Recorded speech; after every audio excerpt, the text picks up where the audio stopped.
நல்ல காரசாரமாக ஆந்திரா ஸ்டைலில் ஒரு ரெசிபி. கீரை வெங்காயம்லாம் போட்டு நல்ல தொகையல் மாதிரி செஞ்சு நம்ம சாப்பாட்டுக்கு நெய் ஊற்றி பிசைஞ்சு சாப்பிட்டா சூப்பராக இருக்கும். பாலக்கூரா உள்ளிக்கரம் எப்படி செய்யலான்னு பார்க்கலாம் வாங்க.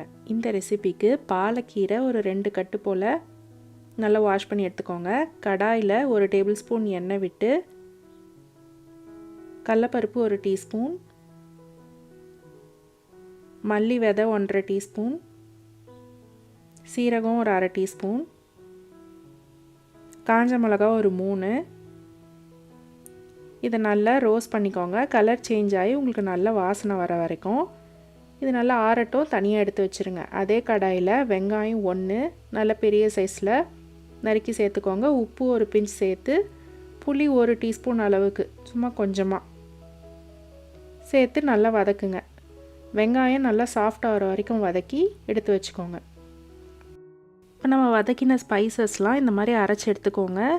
இது கூடவே வெங்காயம் கொஞ்சம் ஆறுனதுக்கப்புறமா அதையும் இதோடவே சேர்த்து நல்ல ஒரு பேஸ்ட்டாக அரைச்சி எடுத்துக்கோங்க. இந்த ரெசிபிக்கான பேஸ் பேஸ்ட் இது தான்.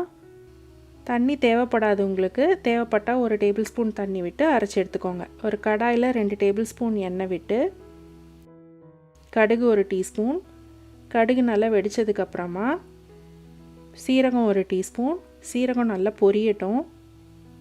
கடலைப்பருப்பு 1 டீஸ்பூன்,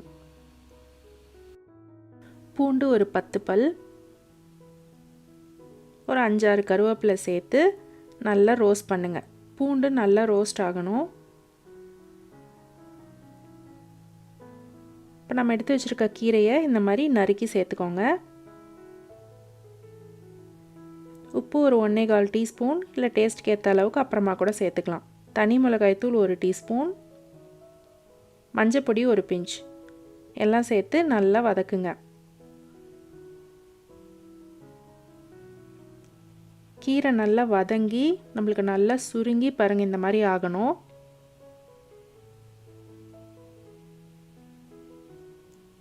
இப்போ நம்ம அரைச்சி வச்சுருக்கிற ஆனியன் பேஸ்ட்டை இதில் சேர்த்துடலாம். மிக்ஸி ஜார் அலசி அந்த தண்ணியும் சேர்த்துக்கிறேன். இப்போ இந்த கீரையும் ஆனியன் பேஸ்ட்டும் நல்லா மிக்ஸ் ஆகணும்.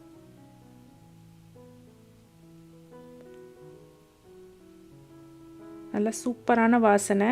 இப்போ நீங்கள் அதை வதக்கி விட்டுக்கிட்டே இருந்தீங்கன்னா கொஞ்சம் கொஞ்சமாக எண்ணெய் பிரிஞ்சு உங்களுக்கு பாருங்கள் கடாயில் ஒட்டாமல் நல்லா இப்படி ஒரு தொகையல் மாதிரி வரும்.